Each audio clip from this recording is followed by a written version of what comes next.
পৃথিবীর অভ্যন্তরের উত্তপ্ত তরল পদার্থগুলো নিচ থেকে ওপরে প্রবাহ চক্র তৈরি করে।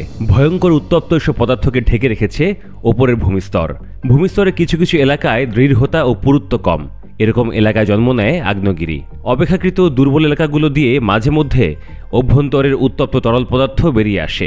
আগ্নেয়গিরির ভেতর দিয়ে এ ধরনের তরল বেরিয়ে আসার ঘটনাকে বলা হয় অগ্ন্যুৎপাত। বেশিরভাগ ক্ষেত্রে অগ্ন্যুৎপাতের ঘটনা শান্তশিষ্টই থাকে, কিন্তু মাঝে মাঝে এরা এত ভয়াবহ রূপ ধারণ করে যে এদের কারণে মারা যায় লাখ লাখ মানুষ।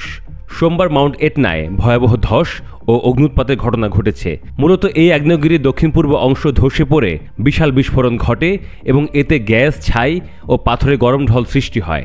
মাউন্ট এটনা ইতালি সিসিলি দ্বীপে অবস্থিত। Guardian, CBS News, CNN, Al Jazeera সহ প্রায় সব সংবাদ মাধ্যম এ নিয়ে প্রতিবেদন প্রকাশ করেছে। অগ্ন্যুৎপাতের ফলে পর্যটক ও ট্রেকাররা আতঙ্কে মাউন্ট এটনার নিচের দিকে দৌড়ে প্রাণ বাঁচান। ইতালীয় কর্তৃপক্ষ জানায় কয়েক কিলোমিটার উঁচু পর্যন্ত গরম গ্যাস, ছাই ও পাথরের স্তম্ভ আকাশে ছড়িয়ে পড়ে। ট্যুর অপারেটর জুসেপ্পে পানফালো তার গ্রুপের সদস্যদের নিয়ে একটি ভিডিও ধারণ করেন, যেখানে পেছনে ধোঁয়া ও ছায়ের মেঘ দেখা যাচ্ছে। তাদের মতে তারা প্রায় ধ্বংস হয়ে গিয়েছিলেন। তাদের সাথে একজন দায়িত্বশীল গাইড ছিলেন দেখে সময় মতো সেখান থেকে প্রাণ নিয়ে ফিরতে পেরেছেন তারা। 2014 সালের পর মাউন্ট এটনায় এত বড় অগ্ন্যুৎপাত ঘটেনি বলে জানিয়েছে দেশটির জাতীয় ভূতত্ত্ব ও আগ্নেয়গিরি পর্যবেক্ষণ কেন্দ্র।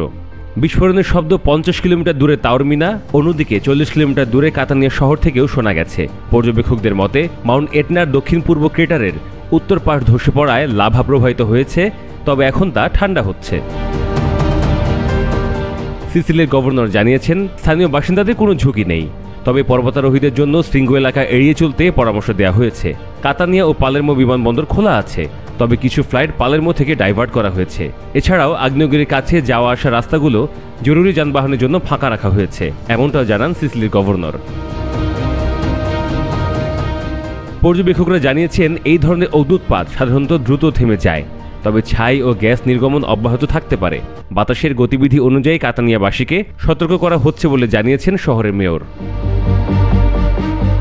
জাতিসংঘের শিক্ষাগত, সামাজিক ও সাংস্কৃতিক সংস্থা ইউনেস্কোর বিশ্ব ঐতিহ্য কেন্দ্রের তথ্য অনুযায়ী পৃথিবীর সবচাইতে সক্রিয় স্ট্র্যাটোভলক্যানো এবং ভূমধ্যসাগরীয় দ্বীপাঞ্চলের সবচেয়ে উঁচু পর্বতের নাম মাউন্ট এটনা। স্ট্র্যাটোভলক্যানো এই বৈশিষ্ট্য সম্পন্ন আগ্নেয়গিরি বা আগ্নেয় পর্বত হয় কোণাকৃতি, উঁচু গঠন প্রকৃতির এবং কঠিন লাভা, ছাই ও আগ্নেয়গিরি অন্যান্য উপাদানে ভরপুর।